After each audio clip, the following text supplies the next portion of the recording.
السلام علیکم ورحمۃ اللہ وبرکاتہ۔ راستہ چلنے کے لیے ہوتا ہے، راستے پر ہر ایک کا حق ہے۔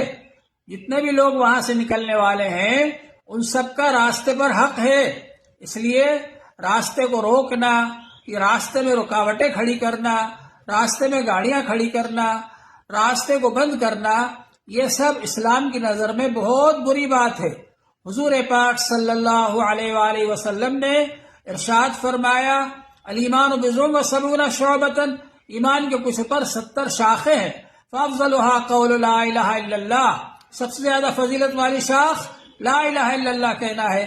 وادناها اماطۃ الاذى عن الطریق، کم سے کم درجہ ایمان کا یہ ہے کہ راستے سے تکلیف دینے والی چیز کو آدمی ہٹا دے، اور اگر راستے سے تکلیف دینے والی چیز کو نہ ہٹائے بلکہ اور راستے میں لا کر کے کھڑی کرے تو اس سے زیادہ بے ایمان، اس سے زیادہ خراب اور بد اخلاق آدمی اور کون ہوگا۔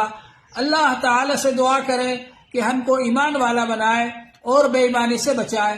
وآخر دعوانا ان الحمد للہ رب العالمین۔